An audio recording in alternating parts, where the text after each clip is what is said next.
¿Los derechos humanos son un asunto del pasado o la única garantía para tener futuro? Mientras en Chile algunos insisten en relativizarlos, en Palestina estamos viendo cómo el genocidio se transmite en vivo ante la lamentable indiferencia de muchos gobiernos. El negacionismo no es solo un problema histórico, es también un dispositivo político para legitimar el presente. Quien borra el pasado pavimenta el camino a la violencia del futuro.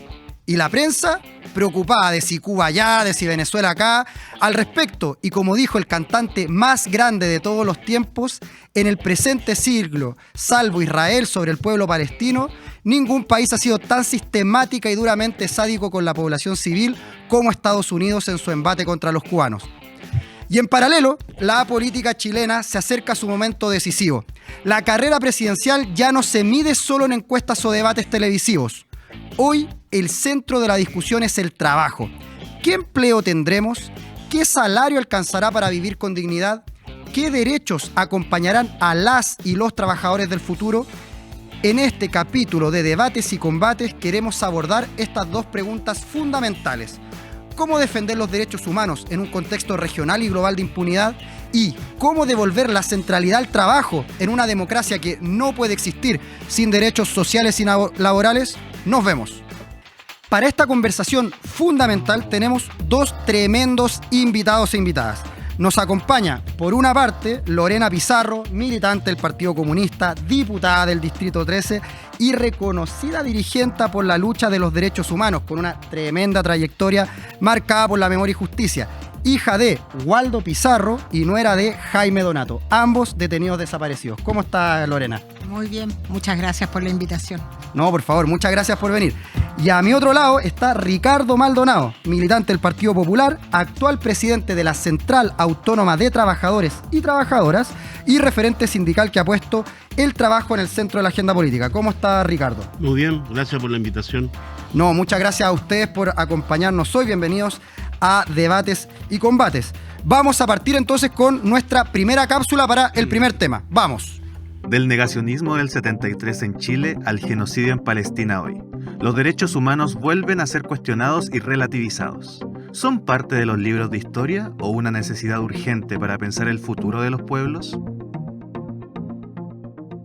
Bueno, ya con este primer tema sobre la mesa me gustaría partir contigo, Lorena. Muchas veces cuando hablamos de derechos humanos se tiende a pensar, particularmente en Chile, que es una cuestión del pasado.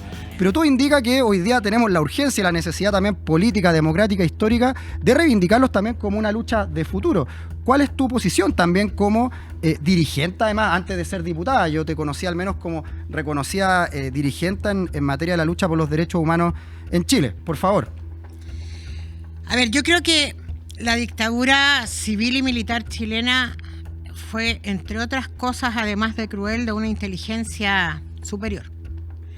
Y dentro de ellas fue instalar, y también en la transición pactada, que estábamos hablando de temas de pasado. Y cuando se instala como un tema de pasado, se romantiza estúpidamente y se establece una lógica de que los derechos no son una obligación del Estado o incluso de quien ostenta el poder. Y lo otro que ocurre también es que junto con darle ese carácter de un tema de pasado, se construyó una democracia donde se permitió que aquellos que estuvieron de acuerdo con el golpe y con la consecuencia post-dictadura, se pusieran un ropaje de demócratas que hoy día hemos visto que nunca lo tuvieron. Y por lo tanto, en ambos escenarios, lo que tú tienes es un país que intentó fragilizar el respeto, la defensa y la promoción de los derechos humanos como un eje central del Estado, pero como un país, como una condición sí o sí de que la presencia de ellos y por lo tanto también el término de la impunidad con todo lo que ello significaba permitía o no construir una democracia verdadera o robusta. Entonces, instalar que los derechos humanos, particularmente hablando de Chile, son un tema del pasado, es consecuencia de la dictadura, es consecuencia de los medios de comunicación hegemónicos que instalan hasta el día de hoy ese discurso y también de las políticas que se llevaron adelante. Sí, no, totalmente de acuerdo. Ricardo, también me gustaría saber cuál es tu opinión al respecto, no solamente desde la perspectiva del mundo del trabajo, sino también como militante, pero también como un luchador social de larga data ya a esta altura.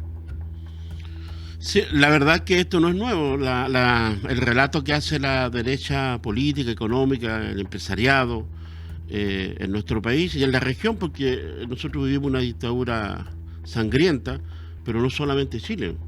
Todos nuestros países vecinos, hermanos, vivieron dictaduras sangrientas, militares, producto de terminar con un proceso de transformación que se estaba viviendo en los años 60 y 70 a través de la lucha social. Entonces, claro, hoy día yo me recuerdo que me pongo en el siguiente escenario. Matanza Santa María. ¿Cuál era el relato de la derecha 10, 5 años, 15 años después? Lo mismo. Hay que olvidar, dejemos el pasado, tenemos que mirar hacia el futuro. Bueno, pasó la dictadura militar con todo lo que hemos vivido.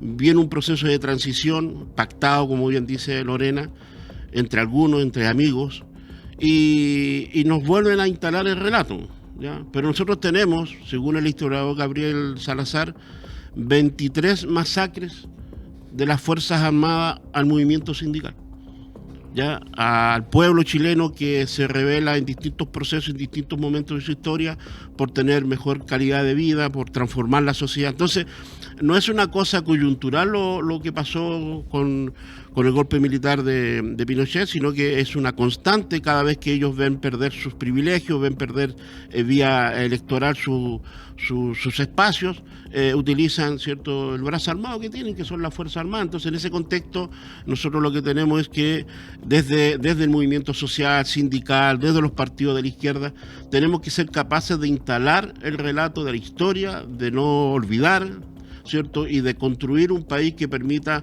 un nunca más de verdad, porque yo escucho mucho esa frase, el nunca más, pero seguramente, insisto, en los años de la Escuela Santa María también seguramente había gente como nosotros que planteaba el nunca más, y bueno, y se vuelve a repetir la historia. Oigan, y claro, hablábamos en esta primera parte como de la violación a los derechos humanos que ocurrió en la dictadura en Chile, pero hoy día estamos viviendo un genocidio en vivo y en directo. O sea, lo digo lamentablemente, porque probablemente en la época de el Plan Cóndor, de la Escuela de las Américas, de los, digamos, años 70 y 80 en nuestro continente, no existía la inmediatez de los jóvenes, de la ciudadanía, para poder estar viendo lo que estaba pasando, ¿no? Uno se enteraba, yo no vivía en esa época, pero me imagino se enteraban por otras formas. Hoy día es cosa de abrir el Instagram, cosa de abrir TikTok, cosa de abrir Facebook, Twitter, y uno está viendo lo desastroso que está haciendo. Lo conversábamos antes de entrar, que está a la cabeza de este genocidio en Palestina, Benjamín Netanyahu, decía que va a exigir que pongan parlantes en Gaza para que los pobladores, para que los palestinos y palestinas estén obligados a escuchar las barbaridades y las atrocidades que él diga. Entonces, eso nos invita hoy día a entender, eso también es una lucha por los derechos humanos, eso también es una lucha humanitaria. En este momento hay una flotilla, ¿no?, yendo hacia Gaza, que ha sido asediada de manera constante. Entonces, Lorena, ¿cómo tú ves también esta, digamos, actualización en el formato de lucha por los derechos humanos y también esta actualización en la violación de los derechos humanos que lamentablemente nos toca vivir hoy? A ver, yo siempre que hablo de derechos humanos, lo primero que quiero señalar es que quien más viola los derechos humanos y quien más ha violado los derechos humanos en la historia es el imperio. Porque el discurso que le gusta mucho a la derecha, incluso en Chile, decir los derechos humanos para todos. Violar los derechos humanos, el genocidio que se está viviendo en Gaza, el genocidio que vivimos en Chile, el genocidio que vivimos en el Holocausto nazi, solo 3 ejemplos de múltiples situaciones que se han dado en el mundo, donde si uno observa, tras ello siempre está el interés del capital por arrebatarle al pueblo derechos para seguir llevando adelante su modelo económico, que hoy día se llama neoliberal, pero que finalmente son los intereses del imperio. ¿Y por qué lo digo? Porque eso es lo que está pasando en Gaza. Y fíjate que es muy tremendo, porque en dictadura no teníamos esta inmediatez de la que tú hablas. Bajo el Holocausto nazi tampoco lo teníamos. Hoy día todo El mundo sabe lo que está pasando en Gaza. Lo vemos y no se detiene. ¿Y por qué no se detiene? Voy a decir algo que lo he pensado, y lo dijo Petro el otro día. ¿Por qué los ejércitos no se unen para detener esto? Porque esto no se detiene Tal solo cual. hablando nosotros acá. Así es. Y porque además esto ya no va a resarcir el dolor vivido. La humanidad ya perdió en esta vuelta. ¿Quién va a quitar esos dolores allí? No hay cómo. Pero lo peor es que hay un nivel de complicidad global que es tremendo. Y nuevamente tras ello están los intereses económicos del imperio. Entonces, ¿quién viola los derechos humanos? Es el Estado. Pero si uno lo mira en la historia, mayoritariamente han sido aquellos estados que han estado en manos del gran capital. Lo segundo que quiero decir, cuando nosotros entendamos que esa violación sistemática de los derechos humanos brutal es lo que, entre otras cosas, está hoy día implementando un genocidio en Gaza, pero derechos humanos es todo. Y finalmente derechos humanos es la igualdad, la justicia social y la equidad. Porque lo otro es invisibilizar lo que vive la inmensa mayoría de la población en una permanente violación de sus derechos cuando no tienen acceso a nada. Y esa es la falsa democracia que se ha construido a nivel global. Y eso me parece que ya es tiempo de decirlo, porque lo otro es relativizarlo y decir que terrible lo que pasa en Gaza y no detener como ha ocurrido hasta ahora. Claro. No, claro. Y Ricardo, a mí me gustaría hacerte dos preguntas. Primero, ¿cuántos países ha invadido Cuba? Bueno, la verdad es que me suman las palabras de la compañera Lorena, porque la verdad que uno observa bastante preocupado de que los gobiernos, los estados, a través de la ONU, estamos presenciando hace poco una asamblea anual donde un sinnúmero de presidentes han hecho posiciones bastante... La número 80 ya. Han hecho posiciones bastante fuertes con respecto a exigir al gobierno y al Estado de Israel de terminar con este genocidio, pero la verdad es que uno hoy día se pregunta para qué están sirviendo estos organismos internacionales. Claro. En relación a otra pregunta, obviamente que la historia de Cuba es distinta. Ellos invaden de médicos. Claro. La invasión que ellos hacen es de médicos, doctores, profesionales, que ayudan a otros pueblos en momentos complejos de su existencia, de catástrofe humana, de la naturaleza. Ya, pero entonces totalmente distinto. Entonces dime, ¿cuántos países ha invadido Venezuela? Ninguno. Entonces, ¿y cuántos países ha intervenido Estados Unidos? Yo creo que ya debe dar fácil unos 70 países en el mundo. Fíjate que yo también pensaba lo mismo. Según el investigador Zoltan Grossman, Estados Unidos está involucrado en más de 469 intervenciones desde el año 1798, es decir, a lo largo de su historia. ¿Y por qué cresta hablamos siempre de Cuba y Venezuela cuando hay que hablar de invasiones y violación a los derechos humanos? ¿No estaríamos un poco, como dice Lorena, siendo digitados por alguien que nos dice tienen que odiar a los que son mis enemigos, tienen que odiar a los que son mis objetivos? Y acá no lo hago como para hablar de defensas corporativas, ¿no? Yo creo que cada país, al menos en este programa, creemos en la soberanía política, en la autodeterminación de los pueblos, y por tanto nos parece que cada país tendrá que ver también cómo a lo largo de su historia va avanzando, pero no es casual, ¿no? Que estemos siempre hablando Cuba, Venezuela, Corea del Norte, y no estemos hablando, por ejemplo, perdón, y con esto te vuelvo la palabra, pero no estemos hablando del genocidio que se está cometiendo en Israel, no estemos hablando cómo Estados Unidos está tratando a los migrantes hoy día. Eso también es una violación a los derechos humanos. ¿Qué tiene que ver con quién controla los medios de comunicación? En definitiva, a nivel local, en nuestros países, y también a nivel mundial. Entonces, efectivamente, nos instalan un relato, las grandes cadenas internacionales replican ese relato. Los medios de comunicación en nuestros países están en manos de los poderosos, de los grandes empresarios. Por lo tanto, se habla de los temas que ellos quieren.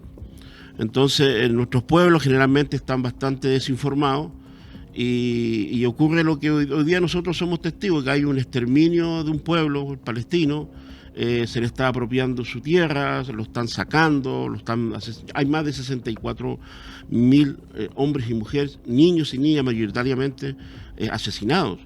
Y la comunidad internacional hace muchos reclamos, los gobiernos, algunos han planteado, hay más del el 80% de los estados miembros de la ONU han reconocido a Palestina como un estado, pero en concreto, ¿qué significa eso?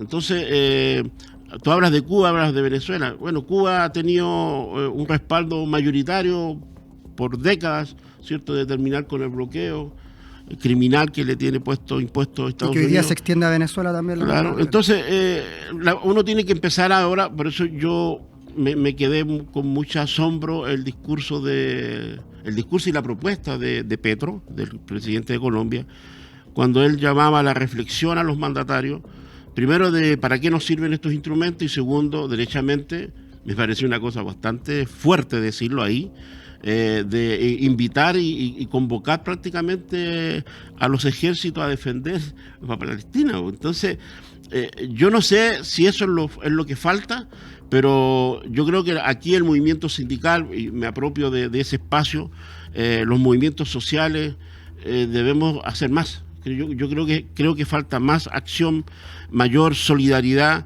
y de buscar quizás alguna fórmula que permita efectivamente. Mira, la ONU nace precisamente concluyendo la Segunda Guerra Mundial, donde hubo un exterminio al pueblo judío. Así es. Y todos lo repudiamos. Bueno, hoy día, lamentablemente, quien conduce a ese pueblo judío, que es Netanyahu, ¿cuánto se llama el tipo? Benjamín Netanyahu. Benjamín, ¿cierto? Está en una actitud similar a lo que le pasó a ellos. Entonces, uno la verdad es que no logra entender cómo también el pueblo de israelí permite que estén sucediendo estas cosas y su gobierno o su presidente se dé el lujo, la soltura, ¿cierto?, de asesinar una cantidad de... La gran mayoría de los asesinatos son niños y niñas. Entonces, uno dice, ¿cuál es la lógica? Terminar con la raza, terminar con esa etnia. Solamente para complementar, ¿no? Afortunadamente no son todos los judíos los que están en este barco nefasto en el que está Netanyahu, sino que de hecho Ilan Mbappé es un escritor, filósofo, pensador judío que escribió el libro Limpieza Étnica y que precisamente denuncia el carácter de, como lo decía bien Lorena al principio, de limpieza étnica que se está llevando a cabo. Es decir, como tú también lo dices, se está buscando arrasar con todo un pueblo. Claro, y al respecto, para ir cerrando también esta primera parte, vamos a hacer una dinámica muy, muy cortita también con usted, Lorena. Yo te voy a decir una frase y tú me tenés que adivinar qué candidato presidencial lo dijo. ¿Ya? A propósito del genocidio, si es que es genocidio o no en Israel, no me corresponde hacer ese tipo de definiciones. ¿Quién dijo esa? Kast. No, Matei. Vamos a ir con otra. De otro candidato. Es inaceptable, dice, una nueva vergüenza para el país. No es posible que suspendamos relaciones con un país que nos ha dado tanto. Refiriéndose a Israel.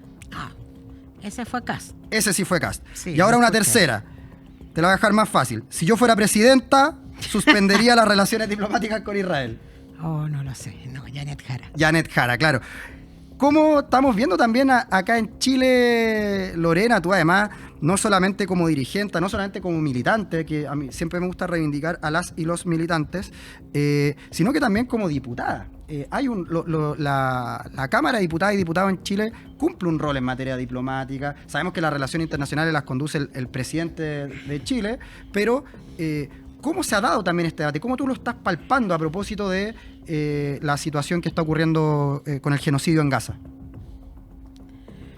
A ver, lo que pasa es que el Parlamento chileno tiene hoy día una derecha, una oposición al gobierno, pero una derecha extrema, como lo representa el Partido Republicano y luego su división que encabezada hoy día por Johannes Kaiser, el Partido Social Cristiano, pero también la derecha que se vistió de demócrata y que hoy día fue absorbida, no con mucha incomodidad, de quienes en algún momento se atrevieron a condenar las violaciones a los derechos humanos y hoy día las relativizan.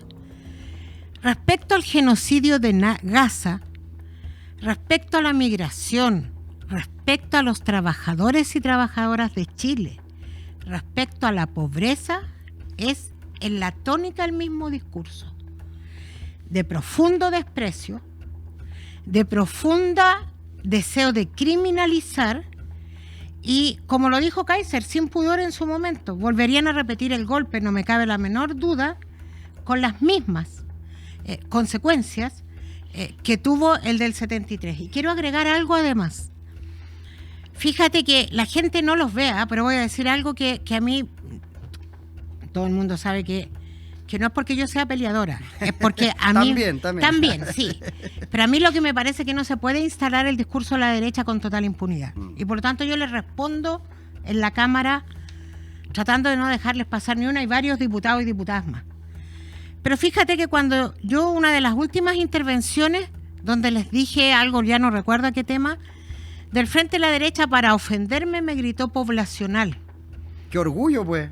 Pero además, qué orgullo. ¿A dónde van a buscar los votos ellos? A las poblaciones. A esos que desprecian y que creen que es un insulto.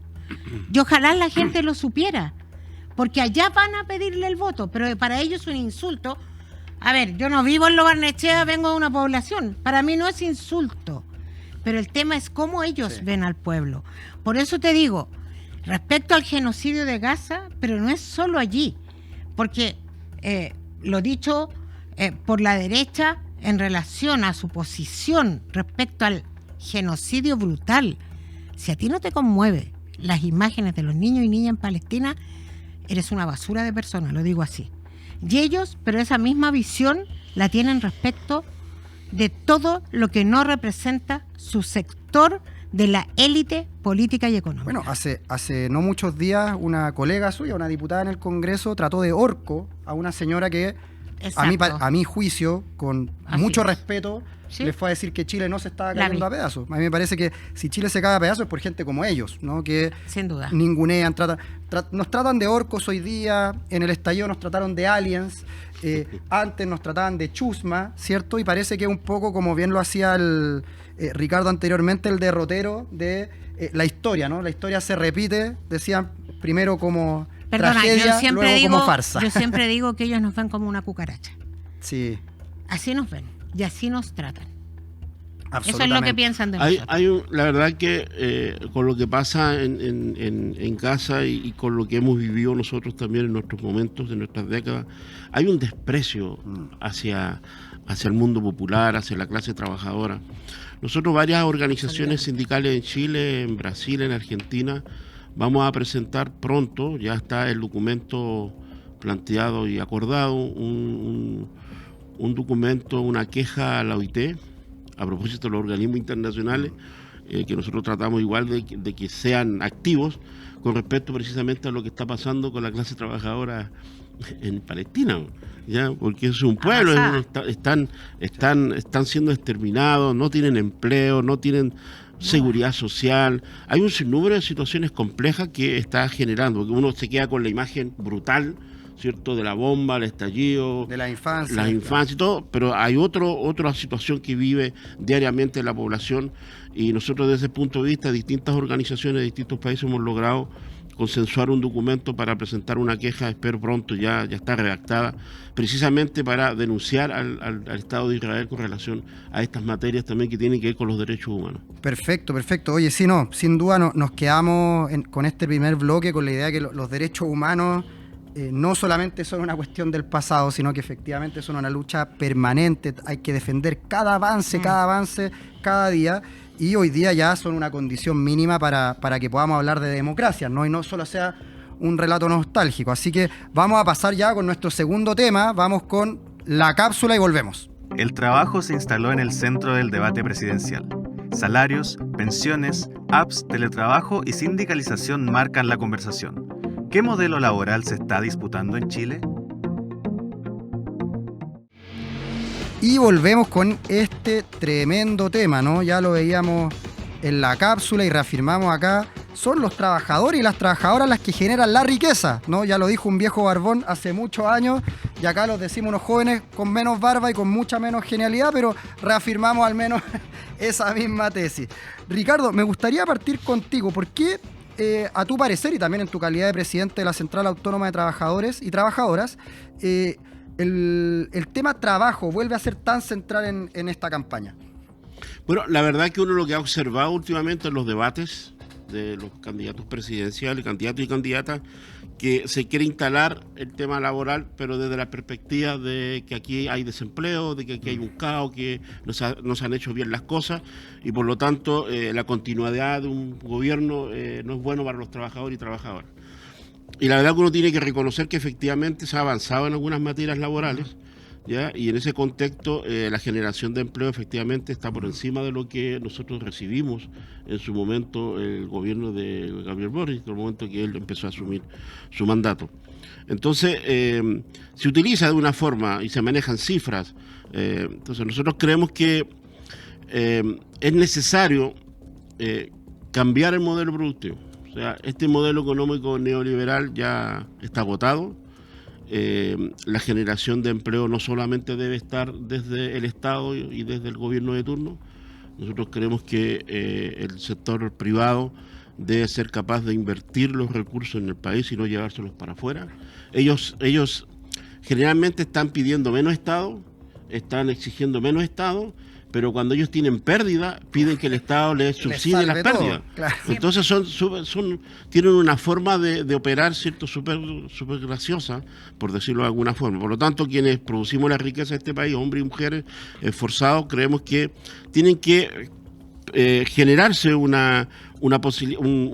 nuevo modelo de producción en el país, donde se industrialice el país, donde efectivamente se generen empleos, donde los salarios sean dignos, donde efectivamente podamos superar la línea de la pobreza, que mire, hay una gran discusión sobre el salario mínimo. ¿Ya? Entonces, en ese contexto, nosotros creemos que, si bien es cierto, se avanzó en el salario mínimo, hoy día a 529.000 y en enero debiera estar en 531.000, por ahí aproximadamente, nosotros sentimos que falta por pegarse un salto importante en cuanto a la calidad del salario para hombres y mujeres en este país. No alcanza, no alcanza. Sí. Por ejemplo, el propio Ministerio de Desarrollo Social tiene una estadística anual con respecto al ingreso, a la línea de la pobreza. Hoy, en una familia de 4 personas, el mismo estudio dice que deben recibir hoy, a esta fecha, 650.000 pesos. Entonces tenemos una gran diferencia de lo que dice un estudio formal de un ministerio, que sea el gobierno que sea de turno, con respecto a lo que se avanza de verdad en relación al poder adquisitivo de los trabajadores. Porque estamos perdiendo ese poder adquisitivo. El reajuste del sector público es un chiste, y ha pasado en todos los gobiernos. Entonces, en ese contexto, nosotros que efectivamente creemos que hay una gran discusión, esperamos que los candidatos y candidatas puedan hacer propuestas serias en relación a esta materia. Nosotros tenemos un proyecto de programa de gobierno como central, se lo estamos presentando a algunos candidatos, ¿cierto?, que esperamos que puedan ser bien acogidas nuestras propuestas, y en ese contexto consideramos que tiene que darse una relevancia importante al movimiento sindical. Creemos que ninguna sociedad va a poder avanzar y ningún gobierno va a poder avanzar si no hace un nuevo pacto social, ya en donde esté la pequeña, mediana empresa, el Estado, el gobierno, los trabajadores y trabajadoras, pero tiene que juntarse con todos los actores. En este país hay 4 centrales sindicales, tenemos con suerte un 18% de sindicalización, no todas representan lo que dicen que representan, y por lo tanto en ese contexto el llamado que nosotros hacemos a los candidatos y candidatas, ¿cierto?, en particular a los del progresismo de la izquierda, es que efectivamente al llegar a ser gobierno convoquen a un nuevo pacto social que permita efectivamente levantar con mucha fuerza un nuevo modelo de producción que dé dignidad y una calidad de vida de mejor a nuestro pueblo, a nuestros jóvenes, mayores oportunidades. Todo el mundo quiere estudiar, pero la realidad es que no podemos llenar de profesionales y profesionales todos los días. Hay un sinnúmero de jóvenes que estudian en la enseñanza técnica profesional, pero no tienen trabajo. Claro. Trabajos reales. Los cesantes ilustrados que se llaman. Exacto, entonces creemos que ahí hay un gran número de iniciativas que se pueden hacer, pero tenemos que estar los actores sociales, o sea, no se puede hacer por arriba con ciertos profesionales o académicos. Ese es nuestro llamado, y en ese contexto consideramos que, yo siento todavía, por lo menos lo que se está conociendo de los programas, no todos los candidatos todavía han puesto su programa a disposición, pero en lo que uno va conociendo todavía yo siento en todos ellos que falta mucha propuesta hacia el mundo del trabajo. Gracias Ricardo. Lorena, aparte de este tema concreto, también hay un tema que siempre sale a la palestra, ¿no? Que es la redistribución de la riqueza. Parece que de repente se está mal repartido el chancho, está mal pelado el chancho en Chile. ¿Cómo también tú estás viendo este tema? ¿Cómo se ha dado también, no solo en la discusión en el Congreso, sino que en las discusiones generales políticas, en la sobremesa, el futuro del mundo del trabajo en Chile?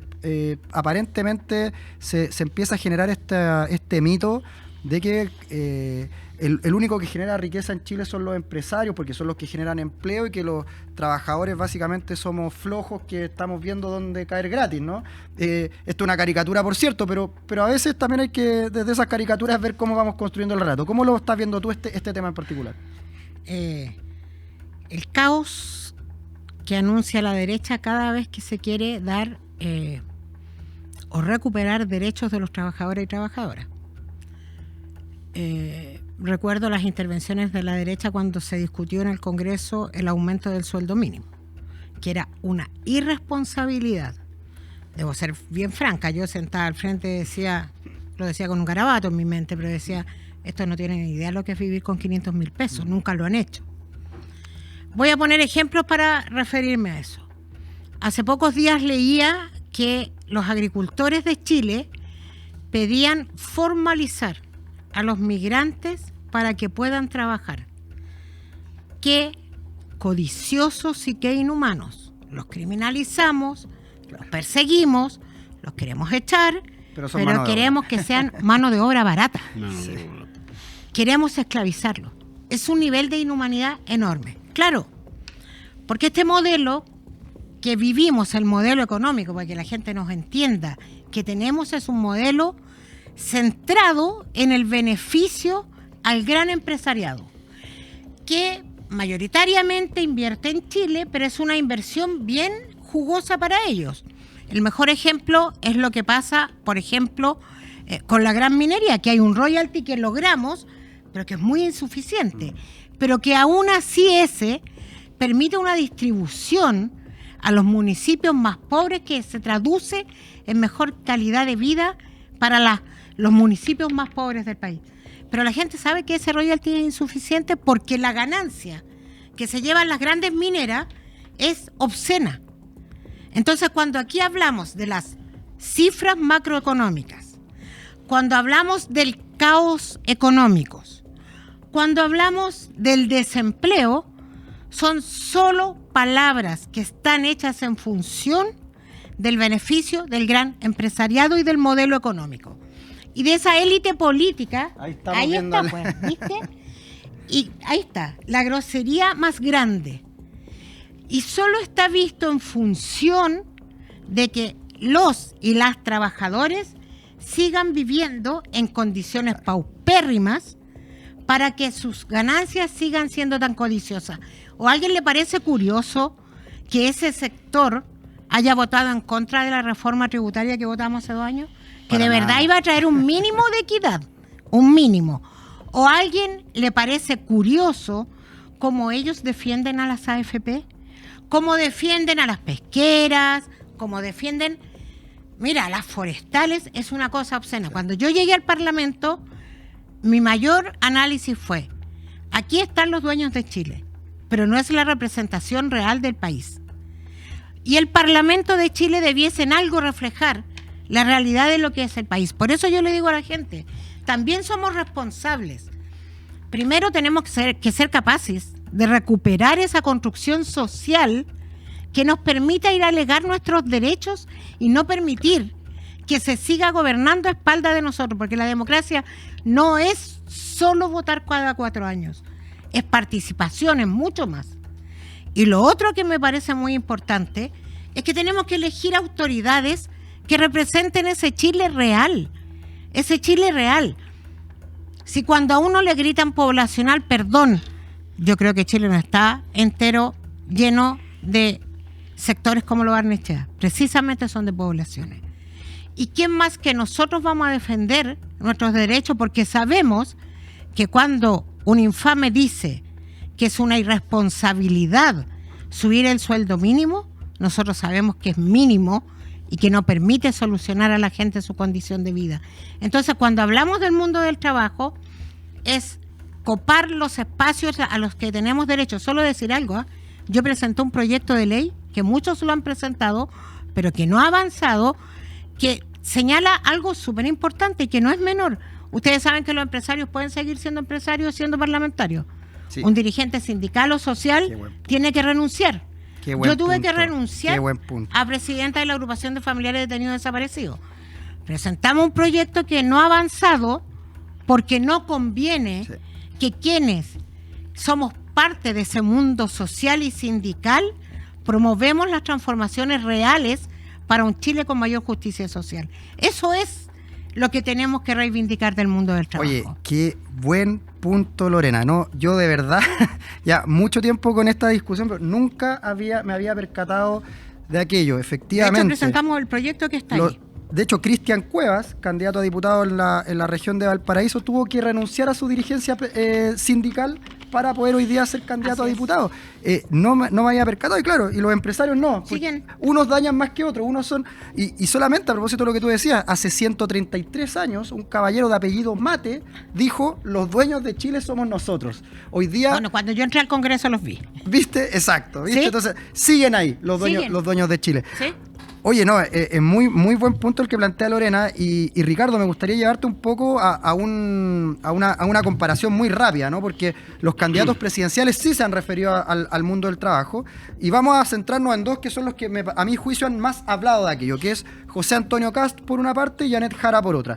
José Antonio Kast en su programa ha dicho que va a modificar la indemnización por años de servicio, esto es aquella indemnización que las y los trabajadores reciben luego de haber trabajado una cantidad bastante importante de años por precisamente haber trabajado esa cantidad de años, revisar la ley Carín y revisar, y esto a mí me parece la alerta más importante, el sueldo mínimo. Yo me imagino que revisar el sueldo mínimo no es para subirlo más. No, yo me imagino nomás, no quiero pensar mal, pero cuando uno dice vamos a revisar el sueldo mínimo es para bajarlo más. Y luego tenemos por otra parte a Janet Jara, que ha dicho que el sueldo mínimo desde 750.000 pesos, que un poco en la línea de lo que tú hablabas, fortalecer los cuidados en razón del género en el mundo del trabajo, y no ha hablado en ningún caso de poder cambiar o modificar o perjudicar más a los trabajadores con la indemnización por años de servicio. ¿Cómo se recibe estas propuestas, estos debates, este antagonismo en el mundo del trabajo y principalmente en la CAT? Bueno, la verdad es que hay referentes internacionales muy cerca nuestro, Brasil y Argentina recientemente, que en el caso de Brasil, cuando asume Bolsonaro, viene un retroceso tremendo en los derechos laborales y sociales del pueblo brasileño, que hasta el día de hoy los golpea tremendamente. El movimiento sindical fue prácticamente desfinanciado.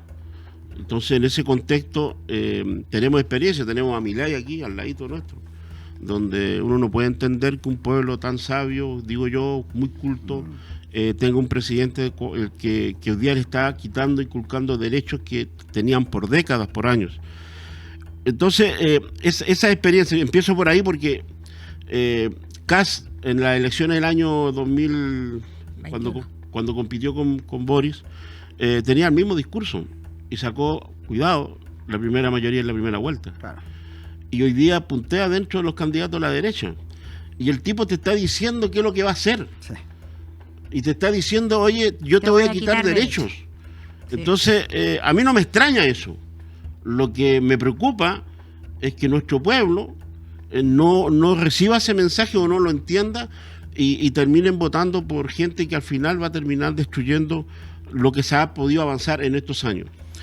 La candidata Jara, la compañera Jara, está planteando cosas que a nosotros nos parece que son importantes seguir fortaleciendo. ¿Ya? Ella fue ministra del Trabajo del presidente Boris y creemos que tiene la experiencia, tiene la sintonía con el movimiento sindical para poder efectivamente, esto que yo hablé anteriormente, aquí se requiere un pacto no es suficiente con lo que se está diciendo. Yo quiero ser sumamente concreto con eso. Sí, No se puede seguir, no solamente estamos hablando de que se aumente un poco más el salario y que no se toquen las indemnizaciones. ¿Cuáles son los desafíos concretos que está planteando el mundo sindical del trabajo, particularmente la CAT, para el periodo que viene? Nosotros creemos que aquí tiene que haber un fortalecimiento del movimiento sindical. O sea, no puede... Nosotros somos claros al decirlo. Desde la recuperación de la democracia hasta ahora, la clase política y los gobiernos que han estado al frente de nuestro país tienen una gran deuda con la clase trabajadora. Tenemos y mantenemos el mismo código del trabajo de Pinochet. Nos quedamos con la constitución de Pinochet, que es lo que dice Lorena, es cierto. Yo también fui candidato a diputado en 2 oportunidades y estuve obligado a renunciar a mi condición de dirigente sindical. Y entonces, eso es una lógica desde el momento en que se genera la Constitución del 80 y se impone, ¿ya? Y por lo tanto un código del trabajo que está hecho a la medida del modelo económico neoliberal, porque lo que busca es mantenernos divididos, no tener derecho a negociación colectiva ramal, que es una gran herramienta del movimiento sindical. Nos mantienen divididos. Tenemos sectores que están sumamente organizados, pero tienen atomización, por lo tanto es lo mismo. Y entonces en ese contexto hoy día tenemos un 18% de sindicalización en todos los sectores, privado y público. Tenemos un 3% de trabajadores con posibilidad de negociar colectivamente. Entonces, ese escenario es necesario cambiarlo. Ahora, nosotros decimos que para eso, como CAT, decimos que para eso no es necesario un proyecto de ley. ¿Por qué decimos esto? Porque Chile tiene ratificado 5 convenios internacionales de la OIT que tienen que ver con los aspectos laborales. En particular 2 de ellos, 87 y 98. Libertad sindical y negociación colectiva ramal con derecho a huelga. Pero, es más, están ratificados por el Estado chileno y son ley de la República. Fueron aprobados en el año 2000 en el Parlamento, en el gobierno de Frei. 25 años tenemos ley en este país que ningún gobierno se atrevió a aplicarlas. Y eso tiene que ver con la negociación que se hace por parte de los gobiernos de turno con la patronal para que eso no se aplique. ¿Por qué? Porque si eso se aplicara y se dejara efectivamente, se adecuara a la norma nacional, el Código del Trabajo, a los convenios de la OIT, hoy día tendríamos derecho a negociación colectiva ramal, derecho a huelga, y te aseguro que los equilibrios entre la fuerza patronal y los derechos de los trabajadores serían distintos y tendríamos un país mucho más próspero. Porque en todos aquellos países donde la fuerza laboral tiene organización mayoritaria y tiene negociación colectiva ramal, primero, los países no han desaparecido, no se han quebrado las economías, se fortalece la pequeña y mediana empresa, las grandes empresas tributan más, pero también tienen utilidades. Entonces, en ese contexto, nosotros lo que llamamos es un nuevo pacto social entre el mundo de los trabajadores y la sociedad chilena. Y termino con respecto a cómo nosotros entendemos este diálogo, porque siempre se nos convoca al diálogo. Yo no sé en cuántas comisiones yo he participado y que nos han invitado. Yo soy dirigente del sector transporte, un montón, y estamos disponibles a dialogar. Lo que sucede es que llevamos 35 años dialogando, ¿ya? Y no logramos resolver los problemas de fondo. Yo no digo que no se ha avanzado, sí, pero ¿sabe por qué no se avanza más? Porque tenemos un problema esencial que planteó Lorena. Porque nosotros estamos acostumbrados a elegir a un gobierno A y a un parlamento B. Entonces, este gobierno de tendencia de derecha o de izquierda tiene un parlamento opositor. Y ahí estamos, trancados. Entonces, el discurso de todos es que no tenemos mayoría en el parlamento.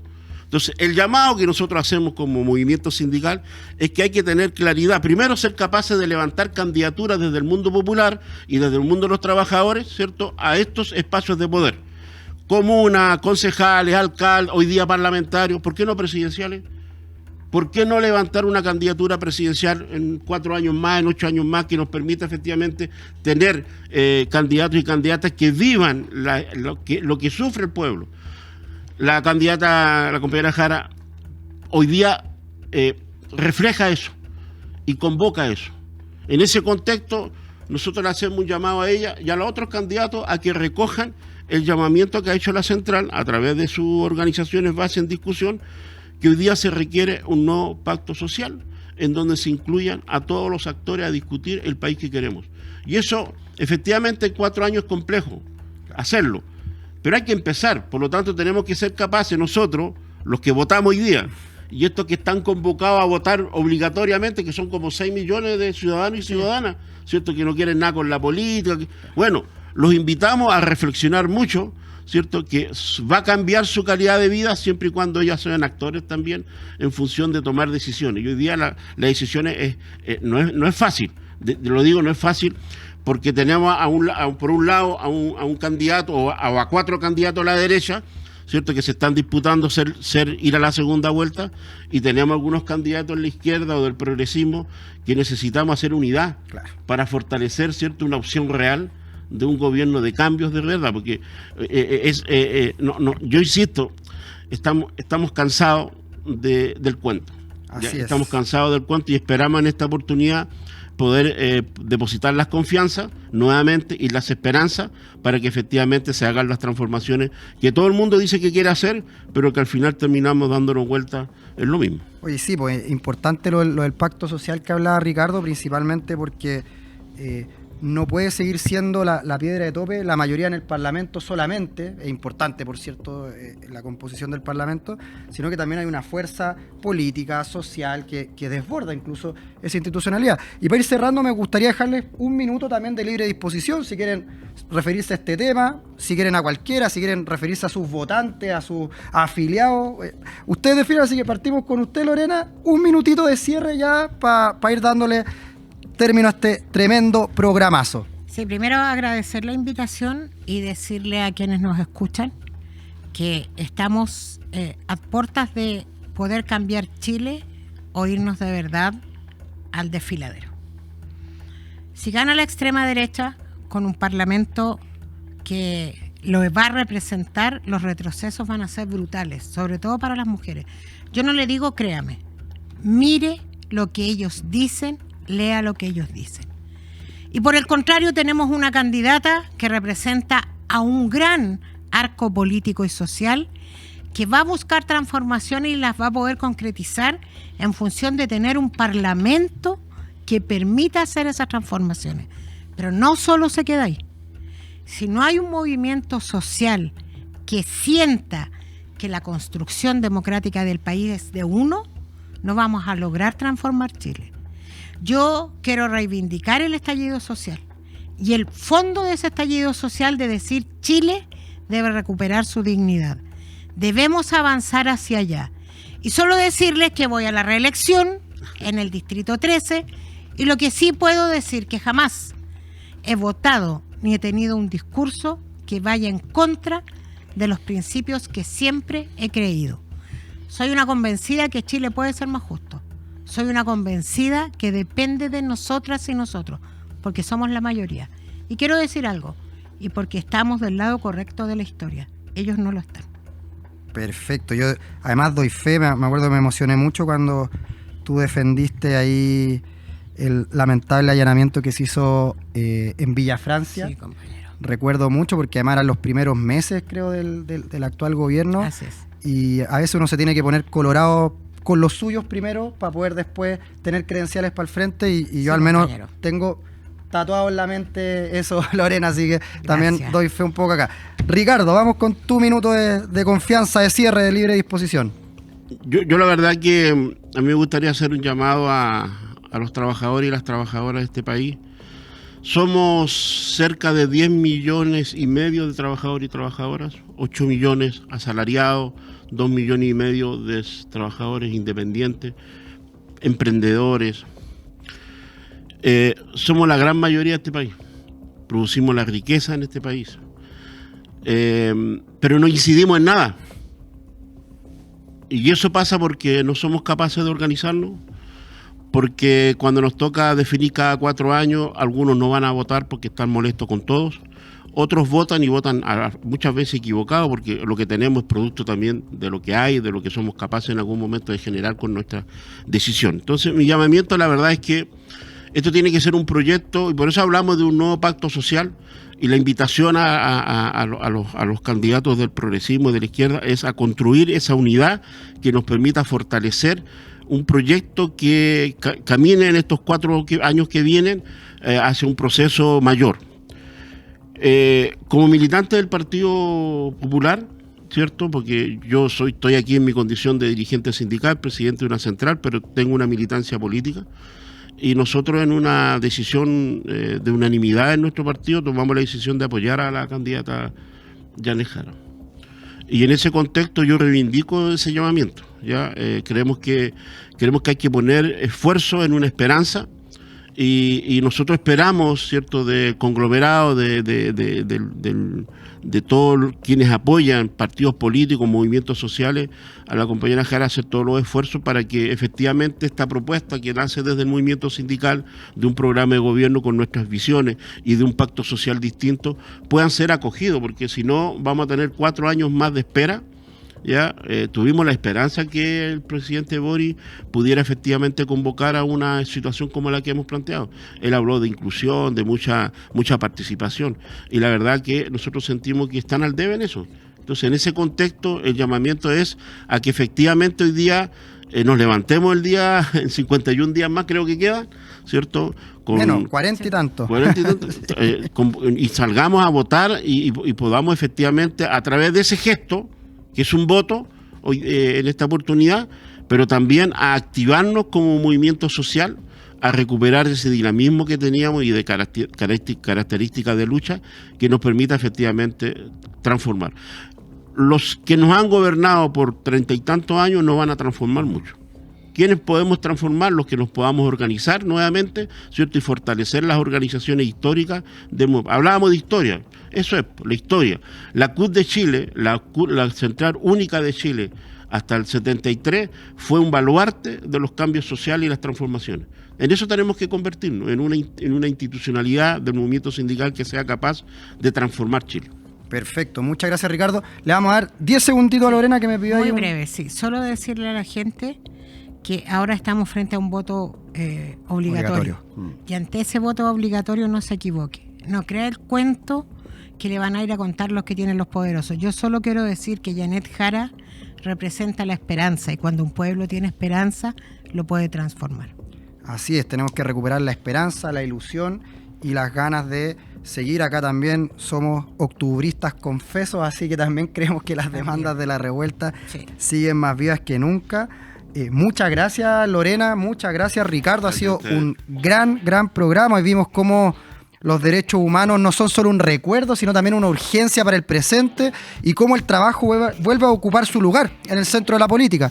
Si les gustó este programa, suscríbanse a nuestro canal de YouTube, síganos en las redes sociales, La Roja TV. Nos vemos en el próximo programa de Debate y Combate. Y antes que se me olvide, vamos con la recomendación de cada semana. Hoy vamos a recomendar este libro, Transformar no es cancelar, de Antonio Gómez Villar, con prólogo de Luciana Cadagia.